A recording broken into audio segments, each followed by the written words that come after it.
jeturn just pause practice. Find yourself a comfortable place to land.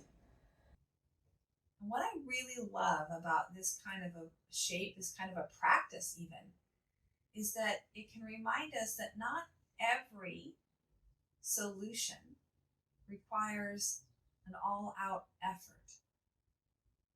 Sometimes the best solutions are to pause and be patient, to trust and allow.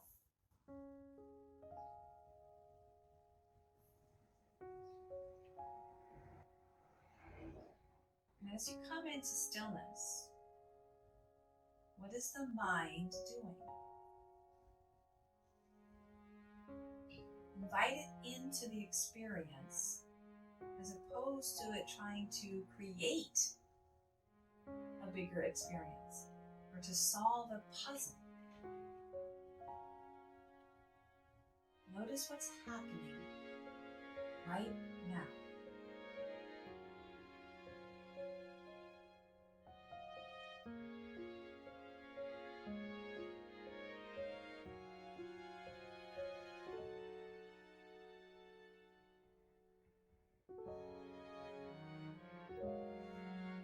It would help you find your way home.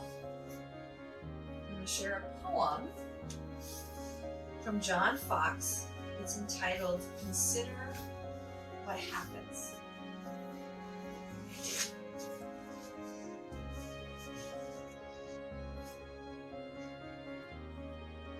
Breathe. Move the body for greater comfort. Rest. And when the body's comfort is enough, the movement is just the movement of air, the movement of energy. Trust that the rest will let what is not needed to fall away. Consider What Happens by John Fox.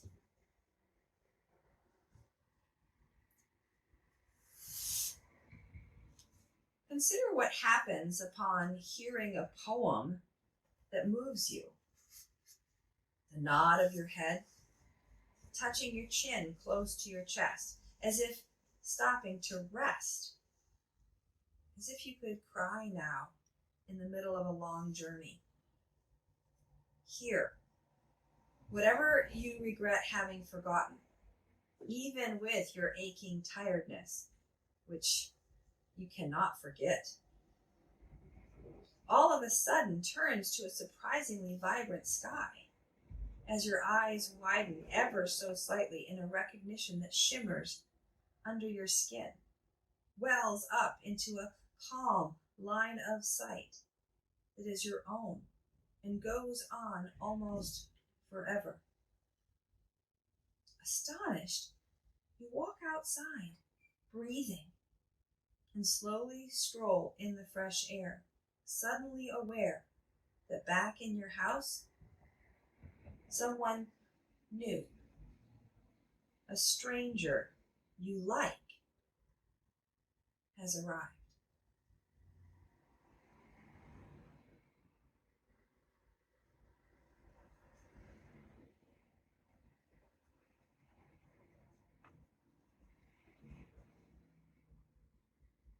The poem speaks to me specifically in regard to my rebirth after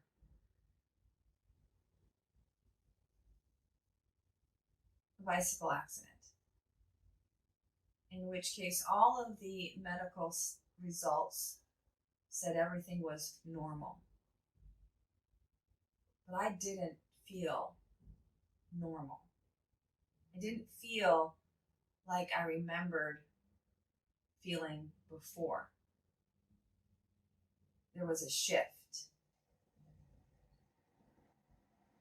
And even in trying to do the things that I did before, that felt normal before, after recovery, or so they said I was recovered, there was still a dissonance. And today I see that as the fuller recovery of returning to myself, as opposed to just returning to the performance that had been my life.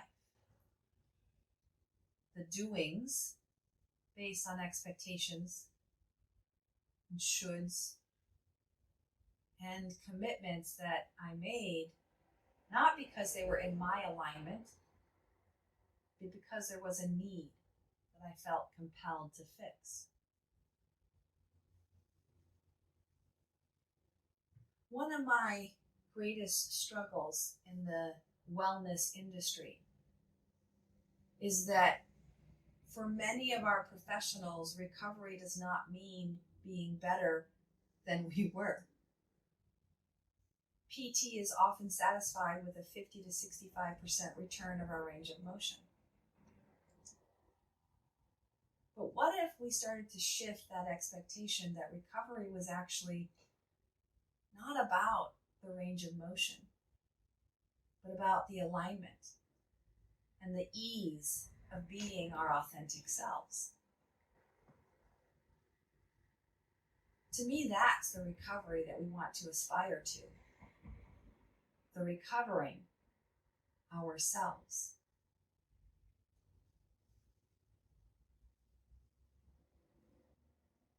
And yoga invites us into that recovery journey through the practices of breathing, we call pranayama, moving, we call asana, and resting the mind and the body through meditation, through savasana and stillness.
deeper breath.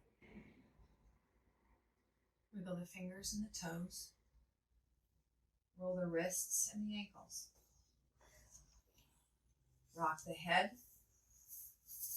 Shrug the shoulders.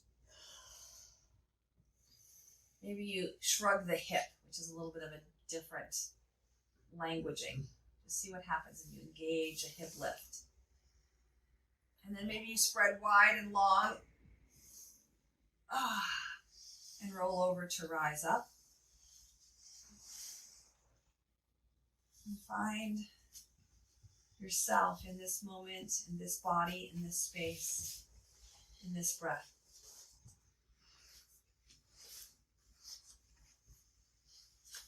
And we begin again this cycle.